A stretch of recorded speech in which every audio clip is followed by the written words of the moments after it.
Okay, Borough of Bath, it is your Borough Manager, Brad Flynn. And in today is a discussion. It's November the 8th, a few days after the Borough Council meeting of November the 6th, where we talked about a lot of different topics, including the Borough of Bath 2024 budget. So, what I'd like to do is a little drop-in session, if you will, on the budget. We'll go over the whole budget for you, or I will, not way, well, me and you. Um, if you decide to watch this, and if you don't decide to watch it, then that's fine too. But at least you're going to get a little bit more of a detailed walkthrough of the borough's budget for 2024 to include all the major funds: general, MSW, MS4, capital, highway, fire, and reserve. So we'll go through each one of these, this budget packet. So after the Monday meeting, Borough Council had advertised this budget for possible adoption at the December 4th council meeting. So with that, we'll go ahead and dive into the budget. Okay, so this budget has been posted online as of Tuesday. So it was the day after Borough Council went ahead and motioned to have this budget advertised. It's got a cover page, and then I do insert a manager's commentary on the different budgets that we have, the different funds that we have, and you can read through that material at your leisure.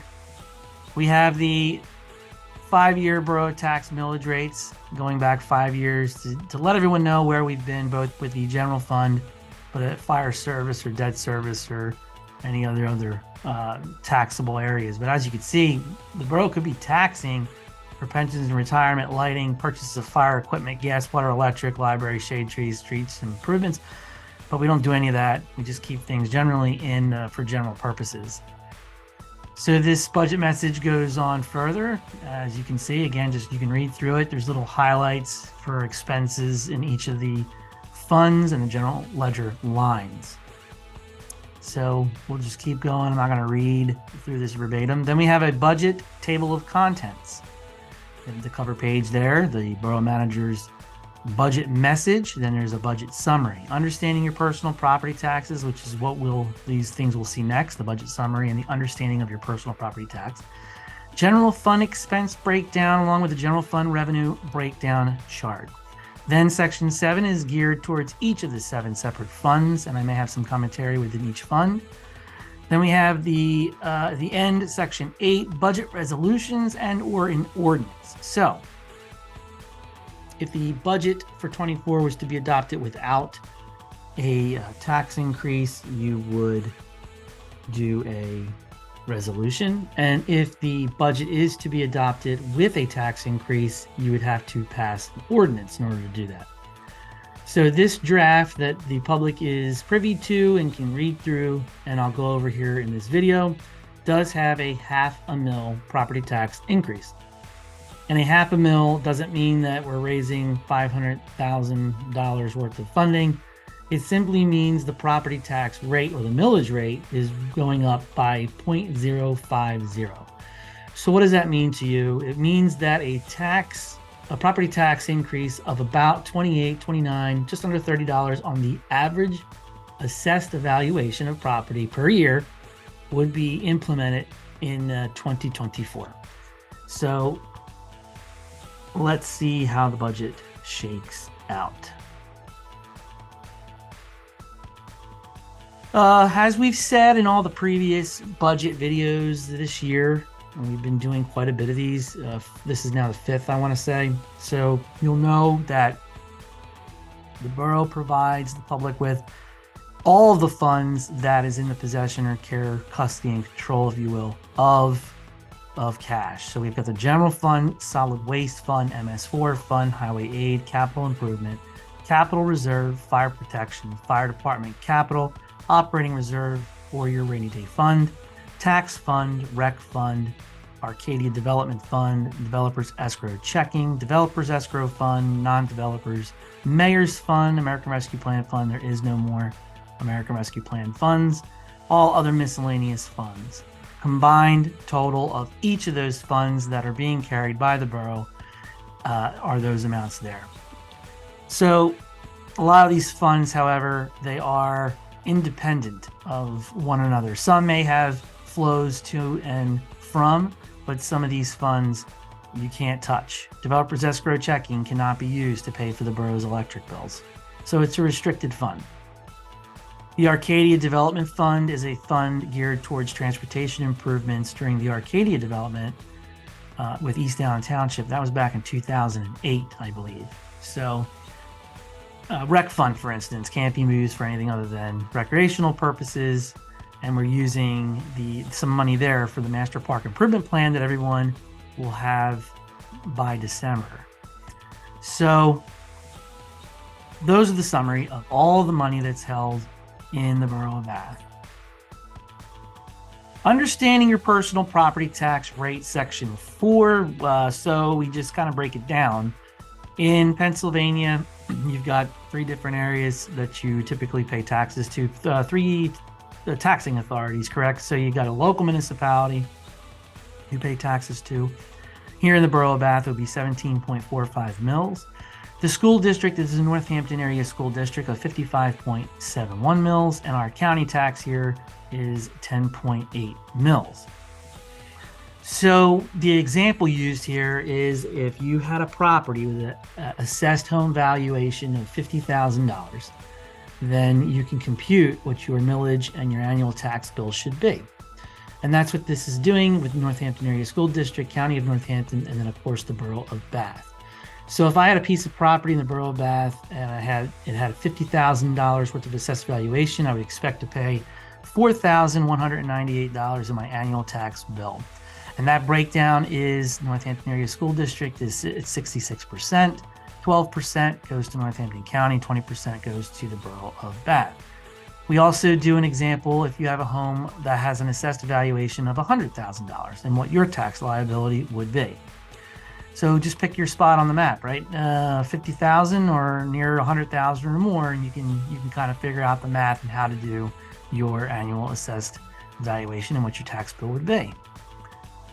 So moving on, we do a graphical representation of the property tax millage here in the Borough of Bath. We're at 83.96 mils when you figure in the county, borough, and school district tax. General fund expenses for 2024 are looking to shape up like this. Public Works and UCC, parking, code enforcement, zoning, all those types of activities are your top 2 front runners and expenses in the general fund. General fund revenues, and as you see here, general fund revenues, the largest general fund revenue that we get is the real estate and property tax, followed by the earned income tax credit. And then we have some other revenues from other sources, as you can see further on down the line. Now, I've only completed graphs just for the major fund, the general fund for the Borough of Bath. We could get in every other fund too, but it's charted out in the full budget package. That's why I don't or haven't really messed with graphing out each fund like this. Doesn't mean I can't. It just, this is how our budget packages have kind of generally been. So. And then we have the general fund. We start off with the general fund.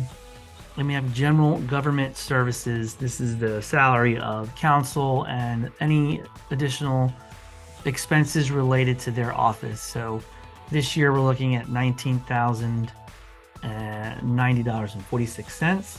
Office of the Mayor, $3,128.38. Borough Manager, $115,900.37. The drop from 2022 to 2023 is simply because we've moved some line items, general ledger line items, to other subcategories of the budget, which we'll kind of go over here. Auditing, financial administration, you see costs associated with right to know requests. We are now tracking right to know request activity because of the uptick in the last year or so regarding right to know work. So we're going to be booking those activities there. But total auditing financial administration is $56,277.50. Tax collection, $10,139.67. Under legal services for 2024, we're looking at $102,712.83. And so the breakdown is general borough solicitorship, but also Borough Council has authorized the engagement of a new right-to-know attorney regarding the legal services, and the Borough Council had authorized a new right-to-know solicitor to serve on our team, and I'd like to introduce that new attorney to everyone here on the video. At Monday's meeting, Borough Council had authorized an agreement between the Borough and Mr. Chadwick Schnee. He's a lawyer with the Schnee Legal Services, LLC, and he's a right-to-know specialist. He's a special attorney for the Borough of Bath to handle right-to-know matters. Now, Attorney Schnee comes to us. He's in his own practice, but he had 6-7 years worth of experience at the Office of Open Records in Harrisburg. He is based out of Lititz, Pennsylvania. He focuses primarily in right-to-know law. He's either written or edited close to 10,000 final determinations. And Mr. Schnee has also, he wrote the book on the right-to-know law. He's got a 4th edition coming out as part of the Pennsylvania Bar Institute, which is the continuing education arm of the Pennsylvania Bar Association. So Mr. Schnee comes in highly qualified to assist the Borough of Bath with more complicated right-to-know matters, and we are happy to have him on board and looking forward to working with him on a go-forward basis. So that is Attorney Schnee. So as we move forward, secretarial, $124,826.41.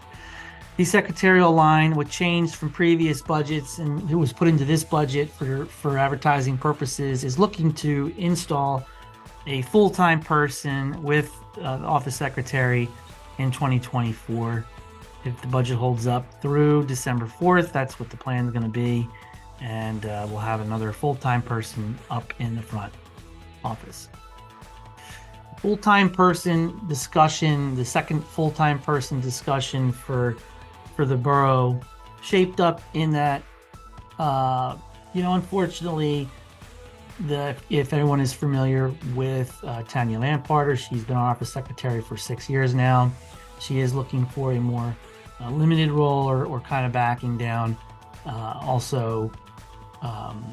She would like to get ready to retire. So in looking forward in a couple years when she decides to, she wants to leave us, I don't know why she doesn't want to do another 10 years. I mean, I would. I'm very happy for her, though. I know she's been looking forward to this kind of phase, but we need to start preparing for that. We'd like to install someone to partner up with her so that the new person will become the next lead in the office over the next 1 to 2 years. So that's kind of where the priorities have shifted a little bit from previous budgets, but that's some of the reasoning behind that. Gives us time to train somebody, get them acclimated, and really plan ahead, for activities in 2025. And we're going to talk about that more in the MS4 budget side, where it's very possible that a stormwater utility fee could be implemented by 2025. It's not saying that it is, it's just that it could, and I as manager need to anticipate that could be a real possibility, and to have the office ready for that kind of for that extra workload. General Government Administration, $27,405. IT networking systems, we're talking computer and IT supplies, IT professional services, dues and subscriptions, networking. We also have a line here for right to know. There is slated $60,500 in this general ledger for IT networking systems, and the big thing for 2024 for us here in the Borough of Bath is $30,000 in IT equipment. So this ranges from everything to computers. We've got a lot of computers here, several different computer stations. We've done some work here in the last year because out of necessity, we had some machines that haven't functioned anymore, or we have a dual monitor system, monitors have failed. So we've been slowly making our way through the, if you will, the scheduled replacement of the computers. But it's time now, after 4 or 5 years, 6 years, these machines run 24/7. So there's a lot of wear and tear. And it's not just the workstation computers, but we also have a very large server system that operates the central nervous system of the borough's computing. So it's time to look to address those cabinets, the server cabinet. There's a lot of costs associated with that as well. So as a placeholder, we're thinking around $30,000 worth of IT expenses between the equipment, software, probably labor costs to get that all finished up. But we wanted to go ahead and budget for that. Hopefully it's under $30,000, but the general estimate that I had discussed with IT was about that amount. So that's where the IT expenses come in. Engineering services, 72,000, excuse me, 729.55 cents. General borough engineering services, and engineering services will show up again in the capital improvement, but also the MS4 fund. Municipal building and property, $36,289.69. Nothing shown in public safety for animal or cat control. Fire company, $25,588.84. UCC and code enforcement, $158,324.53. Planning, zoning, property maintenance, $26,403.51. Emergency management, $3,683.33. Again, there was a duplicate animal control used in a prior budget, so it shows up in this budget until after we can clear it out in a following year's budget. Grass and weed control, $32,000. That's for contracted services to mow the approximate. I think we've always kind of used the term approximate 34 acres in the borough. We had somebody call us out. Well, it's not quite 34 acres. There's tree lines and stuff. Yeah, it's true. So that's why we say approximate. Public Works and the Roads Department, $236,624.71. This is primarily with personnel services. We have a crew of 3 full-timers. And unfortunately, in this budget package that was sent up for motion to be advertised, did not include a part-timer for 2024. It is definitely something that I'm going to have council revisit in 2024. I do believe in 2025, we're going to need that 4th full-time person. And again, if we're talking about MS4 and trying to take on more road work internally, we're going to need some manpower. And we definitely need to approach this discussion again in 2025. Cleaning streets and gutters, nothing. That's been transferred to the MS4 fund, which we'll talk about soon. Winter maintenance services, $14,500. Traffic control devices, $13,771.51. Street lighting, $30,186.29. Sidewalks, $1,500. Storm sewers and drains have been moved to the MS4 fund. Repairs of tools and machinery, $30,366.64. We've had quite a stint of repairs needed with our fleet vehicles recently. So we're just making some anticipated expenditures for 2024. Maintenance repair of roads, $19,823.84. Participation in recreation civic events, $17,548. Spectator recreation and culture, nothing. Community and Economic Development Committee, $8,000 in expenditures, which is all going to be going towards some neat little events throughout next year. So stay tuned for more information on those events. Parks and Trails, lots of lines for the parks and trail system, $40,577.60. Civic military celebrations and parades, we've got $4,010. Debt principal, placeholder for $55,000 approximately. Debt interest, $12,000. Employer paid benefits and withholdings, $107,142.74. Judgments and losses, don't anticipate any, but you never know. Borough insurances, $35,766. Miscellaneous expenses, we don't anticipate any. Inter-operating fund transfers, we've got $105,651.46. For a total general fund expenditure of $1,607,468.86. So that is the general fund budget for 2024.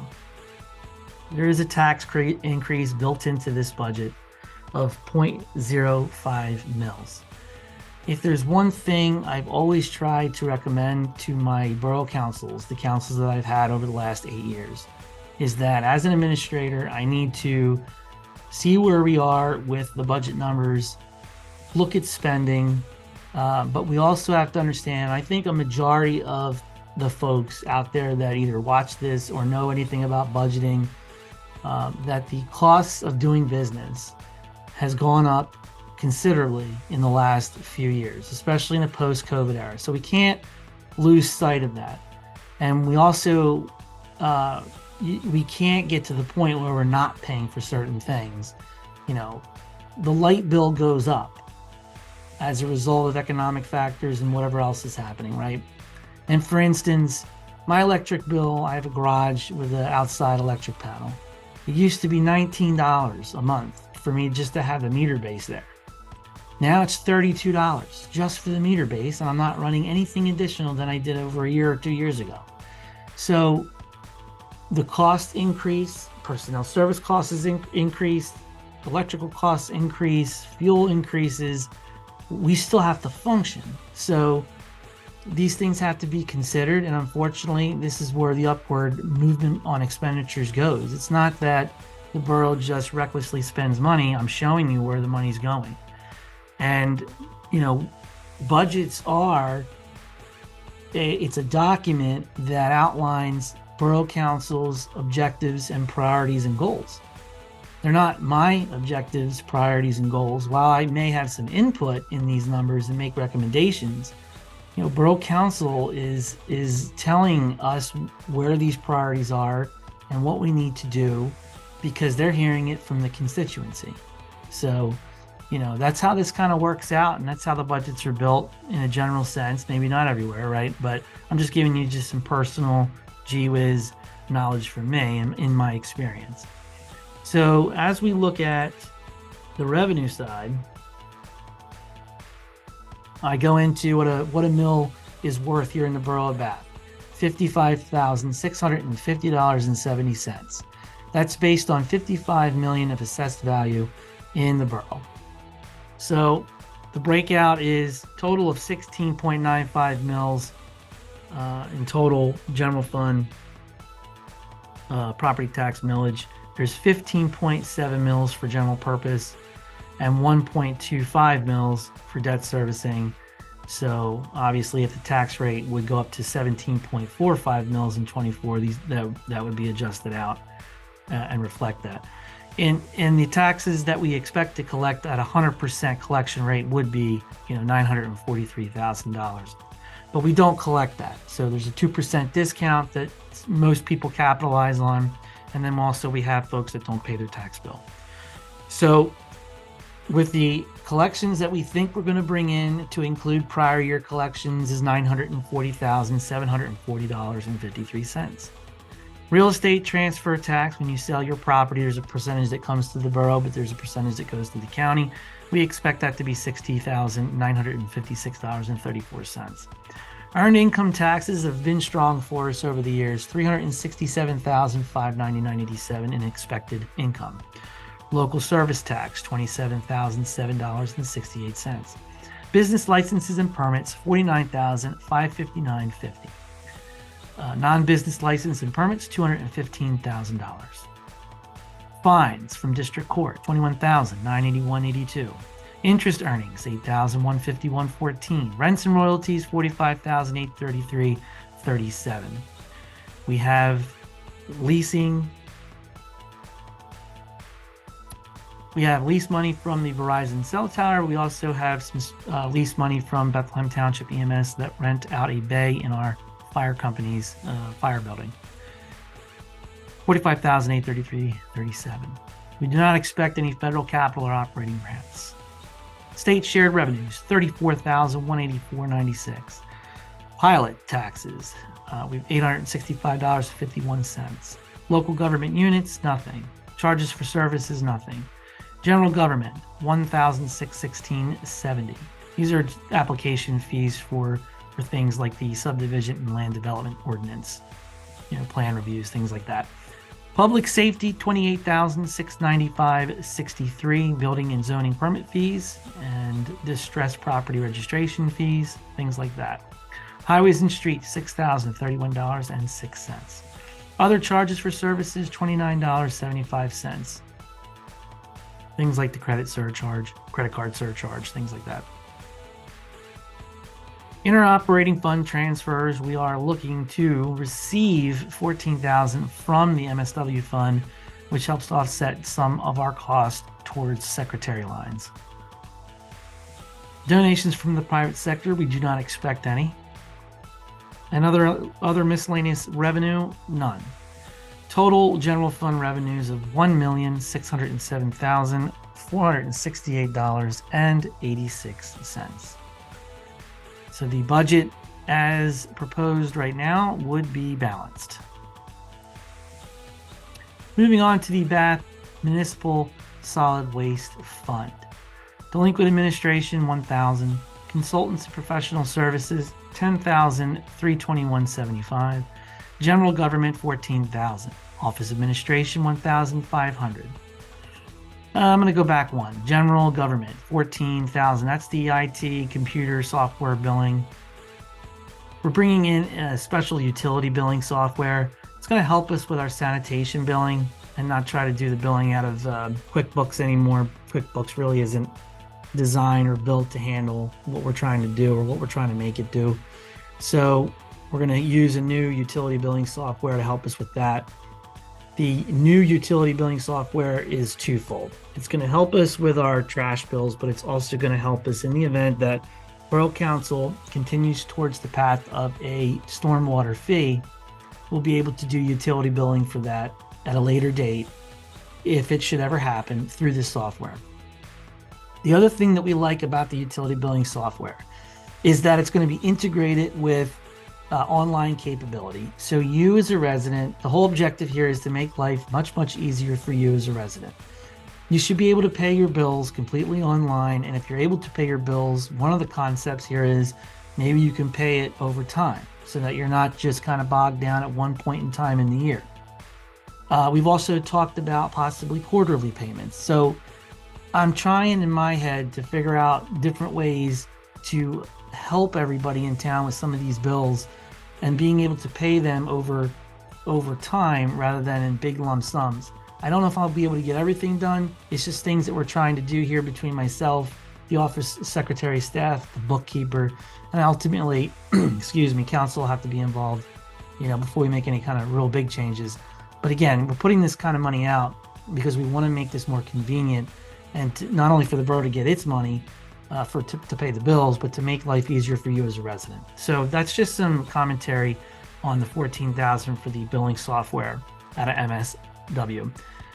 It is also the MS4 fund, since we're talking about both MSW and MS4, that fund should also help offset these costs. That program needs to help with paying the billing utility software, and that's what we'll see in the MS4 fund. Continuing on with MSW, Office Administration, $1,500. General Bank Administration, $200. MSW Recycling Services, $381,496. No refunds anticipated. Interoperating fund transfers. There's that $14,000 over to the general fund to offset costs for secretarial. And then we've got $50,000 we're anticipating to take into an operating reserve for MSW fund. You got to remember, we have to pay the bill no matter what. So we're billed every month from our single hauler, and we got to make sure we can pay those bills. So we believe the expenses in this fund will be $472,517.75.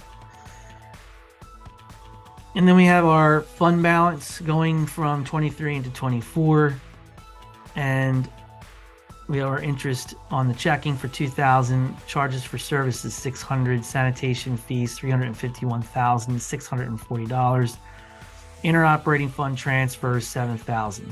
That's the part of the cash from the MS4 fund to help us pay for the new utility billing software. So we believe there'll be $561,240 in revenues, and hopefully there'll be a fund balance left over around $88,722.25.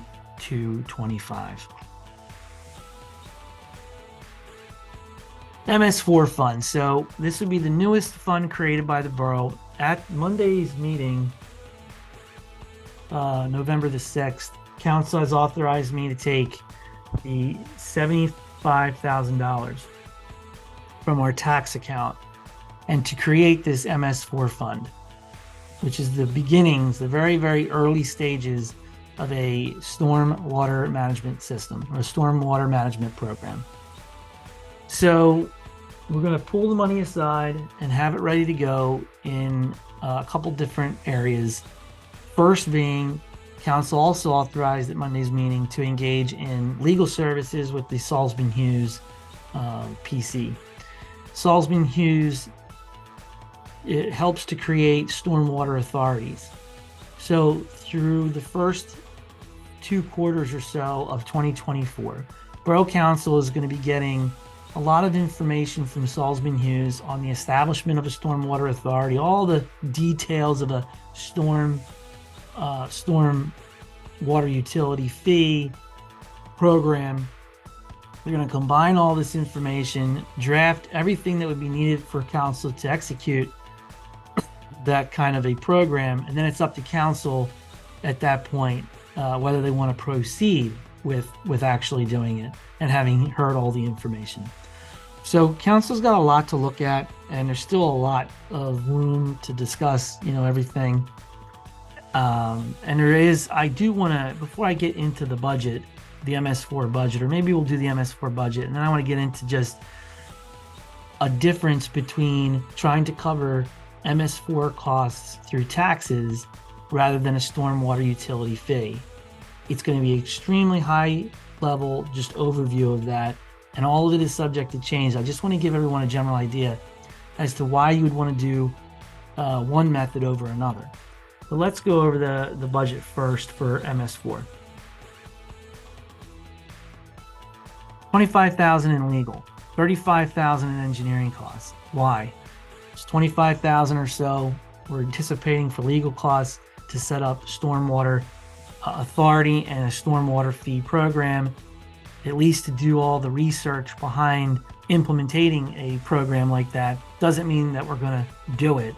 It just means we need to start thinking about and planning, and you're going to have to spend money to get more information on where we should go. There's a $35,000 marker here for engineering services, which would be required to do the GIS and the analytical work, the statistical data work for an MS4 fee program. Nothing's been decided on that yet as of the Monday, November the 6th council meeting. Capital construction and maintenance, none. Cleaning streets and gutters, $1,500. Storm sewers and drains, $5,750. Interoperating transfers, there's that $7,000 going to the MSW fund to help pay for the utility billing software. So if you look at this budget, these estimates at this point, we're looking at $74,250. We're hoping to bring over from 2023 $75,000, and then we're going to have so far nothing in the checking account to account for interest revenue, no charges for services. There is no MS4 fee schedule for 2024. And then we're looking to transfer $53,339.28 from the general fund into the MS4 fund to continue development of this fund and stormwater programs. So revenues look to be $128,339.28. There should be a fund balance towards the end of next year of $54,089.28. So that is the MS4 fund. Now I want to live here just for a couple minutes to talk about MS4. We had at the Monday meeting, there's a lot of accusations that have been said about MS4, about certain grant funding that should have been in place or that we should have known about at a particular point in time. I think in 2018, reference was made to the July 2018 meeting minutes. What I want to kind of show everybody is our pollution reduction plan that is on the Borough website. So I'm going to switch gears here and get you over there. On our Borough's website, we do have the Borough's Accepted Pollution Reduction Plan, or PRP. Page 8 of that report shows the work that needs to be done for pollution sediment reduction in our current 5-year cycle. And there was mention of a funding mechanism. The very first thing that this says is that the borough is going to fund these projects through its general fund. And there's a note here that there may be a pursuit in Penvest or DEP Growing Greener grants. In the July 2018 meeting minutes, we were not eligible for any of those types of grants because our PRP plan had been revised and hadn't been approved until December of 2022. So we kicked this off or had a first draft. It was in April of 2018.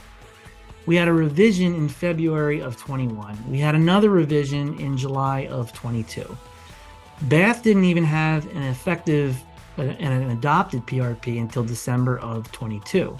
Didn't go into effect until 2023. What folks need to know, and we're going to probably talk more about this in public. There's going to be pushback on what was said at the November 6th council meeting. The PRP it's a recommendations guide on what we need to do in order to accomplish our stormwater sediment and pollution control. It is not the plan that you put forward for grant funding. Once you have the PRP, you then need to get into the engineering and the design of how you're going to build the BMPs. And once you have that information, you can then submit it for grant funding if there is grant funding available. Now, I will tell you that we've already talked to DEP on this. We've done a lot of work in this area, and we are trying to lower the liability, the financial liability on property owners regarding stormwater management and stormwater fees. DEP is telling us not to rely on grants, and we're not going to rely on grants. If we can get them, we will, and I believe my history here, and I believe the history of this borough has shown we can. It's very doable. It's very possible. But we're not going to bet, or we're not going to put everything all in that a grant's going to take care of the work for us. We're going to be forward thinking. We're going to be good stewards because we're all just here for a short period of time. And what we don't want to do is set up the future manager, the future council with problems.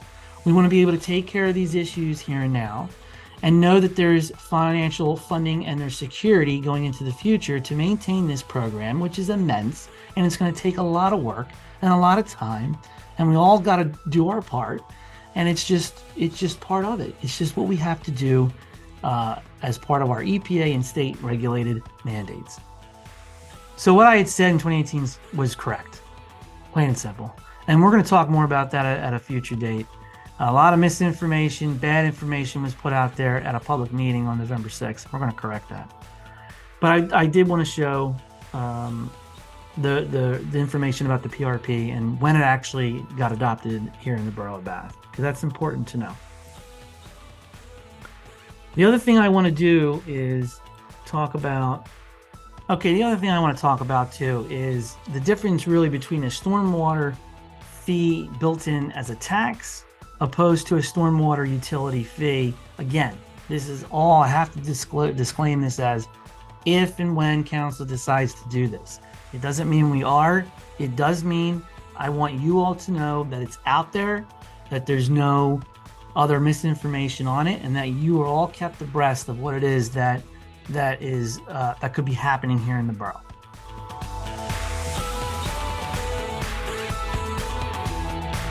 So let me share with you this little graphic representation. Stormwater fee is a tax. If you look at the left-hand side of the screen here, look at this portion of the screen. This would represent the different types of property styles from smallest to largest on an impervious coverage basis. It's very crude. This is very rudimentary.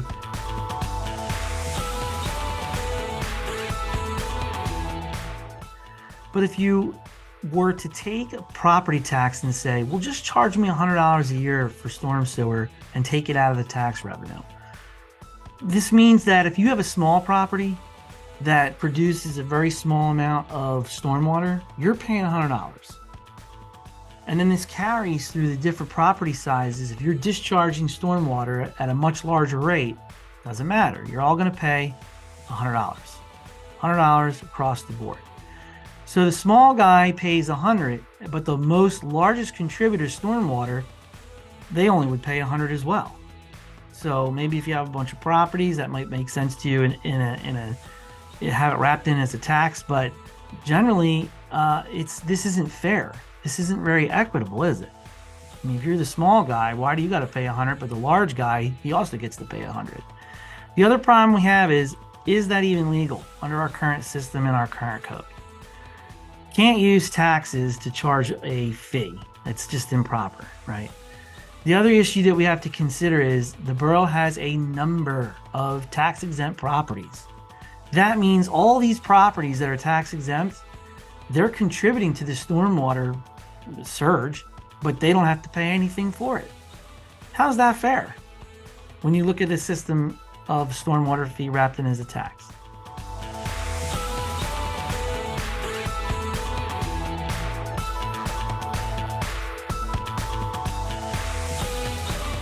That's one way of looking at it, but we don't know if that can even occur, legally, and it has its own problems because small parcels are going to have the same amount of money that they would be charged associated with a large parcel, and that doesn't make sense in between. Plus, you've got a large tax exempt parcels that may have large surface area where they're contributing more stormwater, but they're not going to have to pay anything under the tax system.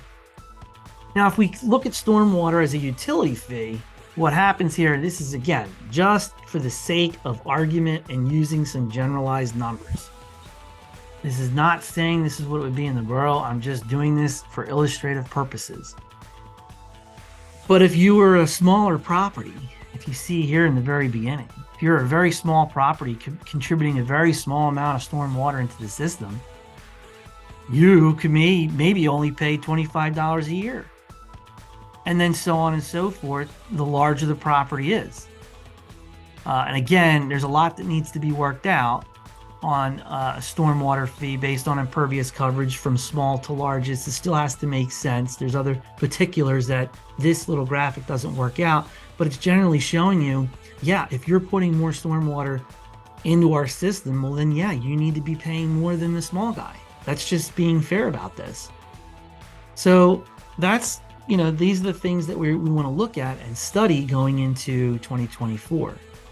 And we're going to continue to do that. The thing too with stormwater as a utility fee, if you think about it in terms of a utility fee, properties can have credits. They can receive credits for putting things in like a rain barrel. So let's say you take a portion of that rainwater off your property or take it out of the system and can show us, then you could get a credit on your utility fee. Whereas in the tax situation, you're not eligible for credits. So you can't lower your liability. And that's why there's studies out there that show that if you looked at what's equitable between a stormwater utility fee and the equity between a tax or trying to use taxes to generate a stormwater utility fee, it's cheaper to go by way of a utility fee than it would be for taxes. And I think this graphic kind of demonstrates that. When you look at this, the small house in the other example, we said, just make it $100. Yeah, but it's $75 more than what maybe it should be paying. And that's what we want to protect property owners from. And we want to make this as fair and as equitable as possible for all of you as property owners, because that's important to us. And we don't want to see you overburdened, but at the same time, there needs to be some fairness and there needs to be skin in the game for stormwater management activities now and going into the future. So once again, there is no stormwater fee imposed for 2024. If anything, it could be 2025 or beyond. I'm just doing some generalized representations here for you to help you understand where we are, why we're saying the things that we are, and what we plan to study here in the future. So let's carry into more budget discussion. We have, Capital Improvement Fund. We're showing $30,000 in engineering services for 2 projects. We're showing $247,271.58 for a public works vehicle, hopefully paid for through state grants. We have $352,500 again in street lighting purchases for the Old Forge Estates community. $168,000 for total highway construction and road rebuilding. $150,000 slated for Borough Avenue. That road needs to be completely reconstructed. And that road reconstruction project is extensive because you're talking about a 6 to 12 inch highway package that's being put into that road. It's being completely rebuilt. For the Borough of Bath, anything over 23, 22, whatever the number is now, $1,000, it has to go out for public bid. This would obviously exceed public bidding thresholds. Anything over 25,000, or at the least last count that I knew, $25,000 requires the prevailing wage be paid. So mobilization for us in a small town on such a small road has a high cost associated with it because of all the private contracting that goes into this, the engineering that has to go into it, legal's got to get into it, public bids have to get, there's a lot of time spent creating these things, these documents, executing contracts, getting the contractor on site, ensuring performance bonds are in place to protect us from negligent or no work at all. It's extensive. It's just not as easy as calling up your paving contractor buddy and saying, could you do this for this price? It doesn't work like that. So that's where the costs kind of go as far as the road reconstruction work. Moving on. Total capital improvement fund expenses, $779,000. Corrections, $797,771.58. Hopefully we got a fund balance moving from 2023 over to 2024. We do have some savings in our capital improvement fund of $37,904.73. Interest earnings, $500 on our checking account. We're talking $492,271.58 in state capital and operating grants. So there's a ton of assumptions here. I just want to kind of highlight this. This is assumed. I don't know for sure if this is going to happen. I'm hoping it happens. This would make me very sad if it didn't. So I'm hoping our state legislators are watching. I don't want to be sad. I want this to be a good deal. So let's make it happen. Let's go. Local government units, $65,000. Again, that is more grant funding. Inter-operating fund transfers, $44,045.91 coming in from the general fund. So total capital improvement revenues, this is pie in the sky, $1,001,817.49. We hope there'll be $204,045.91 left over in the capital improvement fund budget at the end of 2024, but there's no guarantees.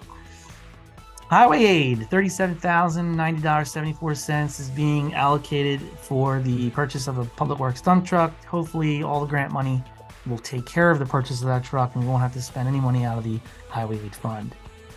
That remains to be seen.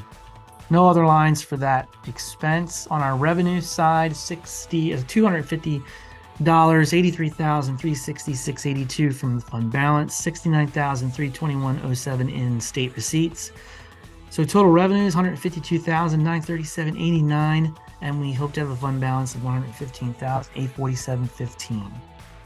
Fire Protection Fund, $27,825.35 in anticipated tax revenues for fire protection services.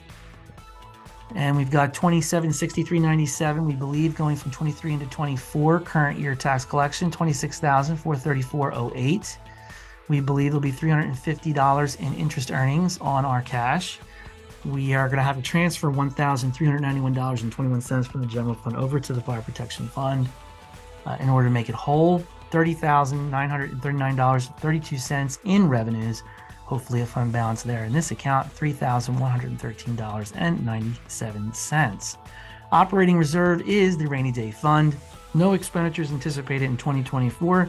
We are hoping to carry a fund balance forward for $137,940.76. Operating reserve interest, we're hoping to collect at the end of the year about $3,694.15. So we should have a balance at the end of 2024 of $441,634.91. And then we have our tax ordinance here in the packet as well. That's ready for adoption potentially at the December 4th meeting. So that's everything. That's the 2024 fund budgets for all the 7 funds. If you've had time to kind of go through this, I hope you got something out of it, good information out of it. If you have questions, I know we're not doing a class type setting where folks can ask questions, but I am certainly available to our public here. If you have questions on the budget, want to meet about the budget, talk about certain lines, You can establish that. Talk to us. Send me a line, manager@boroughbath.org. Call the office, 610-837-6525. We're here for you. We're here to help you. We're here to help you understand. I hope folks know that. And with that, that is all I have. I hope you have a great day. It is November. We're talking Thanksgiving. That's coming up in a couple weeks. I hope everybody does have a happy Thanksgiving. I am very thankful for my job, for my employees. I'm thankful to serve all of you. With that, have a great day. Take care, and we'll see you soon. Bye.